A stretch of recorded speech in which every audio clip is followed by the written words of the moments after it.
In the early 1950s, in the Washington, D.C. area, there were a lot of suburbs going up and a lot of development. People were buying lots, building homes on them, 1,100 square foot homes. And so my parents moved into one of these neighborhoods. Now the reason why they moved into this particular neighborhood is because it turned out they had a compromise. My mother wanted to live in Washington, D.C. She loved the city. She wanted to live in Georgetown. My father did not want to live in the city, so they ended up moving to this particular suburb where these high-class neighbors were living. Now the high-class neighbors had already moved in next door.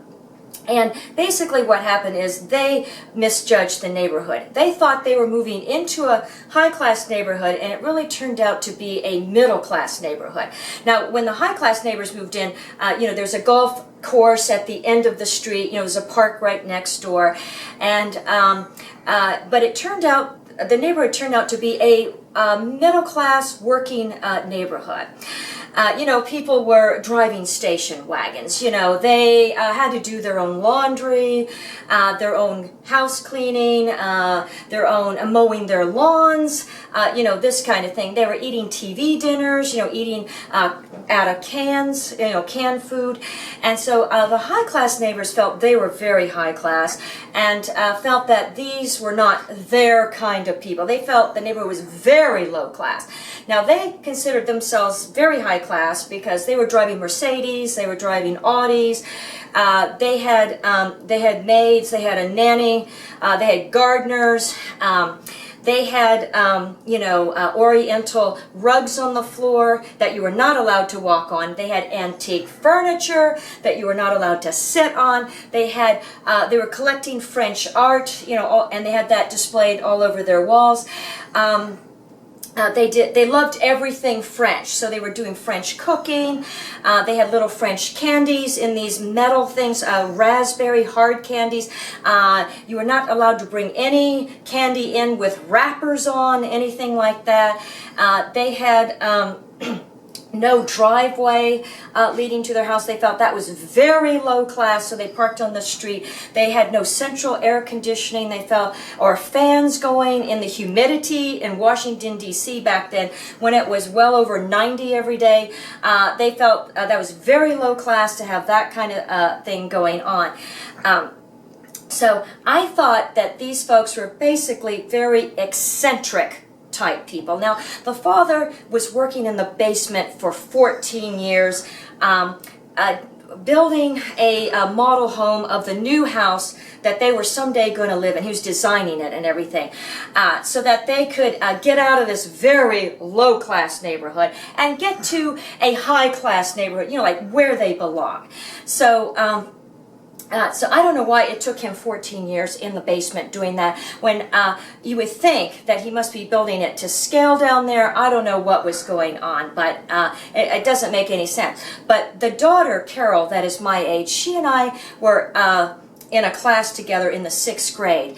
And the teacher had told us, okay, everybody, I want you to get a picture, from your house, something that you like.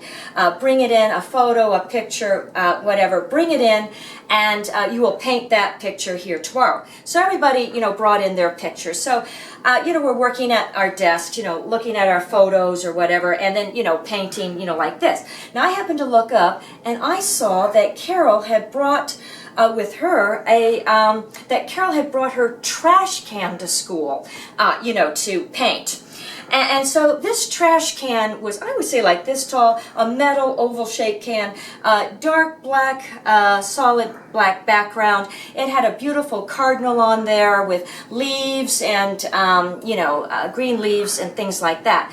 So Carol was inspired by her trash can, and I would say she was doing an excellent job of painting this thing. And also she was the teacher's favorite student. So I'm surprised the teacher didn't say, okay, everybody, tomorrow, why don't you all bring your trash cans in and, we'll paint those, and we'll have a wall here of trash can art, here on display, that was started by our Carol. like that. And so the mother was the type that she would only go out after 5 o'clock in the evening looking like this. And so, and she would be going to the grocery store every night because she liked to eat fresh. So she liked fresh produce and things. So she was shopping every day after 5 at the store. She also did not answer her telephone when it got dark. So in other words, if it was like 5 o'clock in the evening in the winter time, she would not answer her phone. Now I can understand not answering your door once it gets dark, but not answering your phone once it gets dark. I mean, that didn't make any sense at all. Now, she was the type that was sending out dinner invitations, handwritten to people. You could not, most people just phoning up and saying, hey, how about coming over to our house for dinner tonight? And she, that was unheard of there. I mean, so we never got any dinner invitations. So we never ate dinner at their house, nor did they eat dinner at our house. Now, these folks, it was very important to them. They had a very superior air about them. The mother was like this, oh, Edward, get to the door, get the car, get me a martini, get me a cigarette, this type of thing. That having known these people, over 50 years now, I've had an inferiority complex for like over 50 years due to these people. And so anyway, they felt they had to maintain appearances. Like there was never a hair out of place. I don't know if it even rained on these folks. They never went out in the rain. They never had any trash at their house. As a matter of fact, you were not allowed to use any trash cans over there, throw anything in there. And so so here they are, they consider themselves very intellectual, and so the mother would be saying, oh, I'm having high tea tomorrow, at 4 p.m. or whatever. But it turned out they were having low tea because it depends on the height of the table. She always had it down here, so she was actually having low tea where she wanted everyone to think she was having high tea. So, so they're trying to keep up appearances. So, if they are so high class, and I mean they went to debutante balls, they had elegant gowns, dinner jackets, and they belonged to country clubs, this sort of thing. If they are so high class, then why is this going on at their house on a hot summer night? Now that is part 2.